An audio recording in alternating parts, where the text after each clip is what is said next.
ফিজিক্সটা কিভাবে ওয়ার্ক করতেছে। আওয়ামী লীগ পুনর্বাসনের রাজনীতি, আমাদের ডিপ স্টেটগুলো রাজনৈতিক দলগুলোকে ডেকে ডেকে নিয়ে বলছে যে একটা ইনক্লুসিভ নির্বাচন করতে হবে।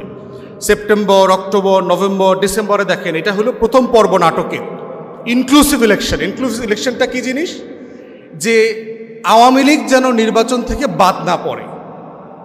তাহলে তাদের কাছে গত বছরে যা ঘটে গেছে এটা শুধু একটা ক্ষমতার পরিবর্তন হয়েছে, এখানে গণ অভ্যুত্থান হয় নাই।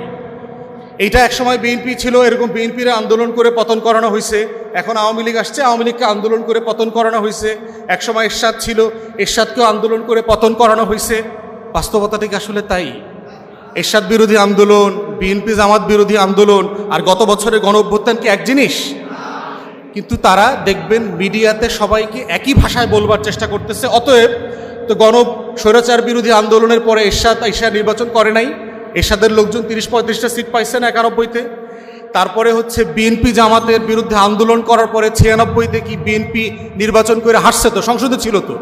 তাহলে এইবারও কেন এই হাসিনা চলে গেছে, আবার বিএনপি আবার ক্ষমতায় আসবে, আওয়ামী লীগ নির্বাচন করবে? যুক্তিগুলো খেয়াল করে দেখেন। তাহলে নাটকের প্রথম পর্ব ছিল আওয়ামী লীগকে পুনর্বাসন করা হবে ভোটের মাধ্যমে।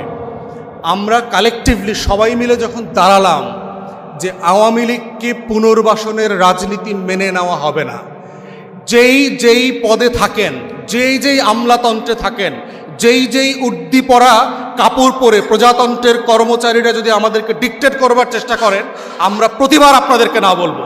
যেভাবে দিল্লির আধিপত্যবাদের বিরুদ্ধে আমরা বারবার না বলেছি এবং আমরা লড়াই করেছি, আওয়ামী লীগ পুনর্বাসনের রাজনীতি হবে না। এখন দেখেন দ্বিতীয় পর্ব, দেখেন আওয়ামী লীগ পুনর্বাসনের।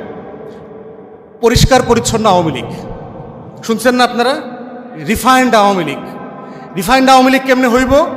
এই সাবের হোসেন চৌধুরী সাহেবের মতো একটা ভদ্র মানুষ, ভালো মানুষ, কথা সত্য।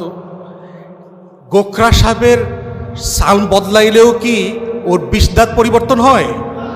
সাপের চামড়া বদলায়, গ্রামে দেখছেন? হ্যাঁ, সাপের চামড়া বদলায় না? চামড়া বদলাইলে কি ওর খাইসলত বদলায়? খাইসলত বদলায় না। আওয়ামী লীগ হইল সেই রকম গোখরা সাপ। অতএব এই গোখরা সাপ বারবার কইব যে ভাই আমি কিন্তু এখন নাচতে পারি, আগের মধ্যে চিল্লাচিল্লি করি না, আমি এখন নাচি, তো আমার নাচ দেখতে আসেন। ও নাচের ফাঁকেও সুযোগ পাইলে কি করবে? ছোবল দেবে।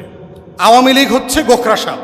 ও যে পোশাক পরে আসে, ও যত ভদ্র ভাষায় কথা বলে, ও যত সুন্দর করে নাচে, দিন শেষে ও আওয়ামী লীগ, ও দিল্লির দালাল, আমার নিরাপত্তার হুমকি। এটা হলো বটম লাইন।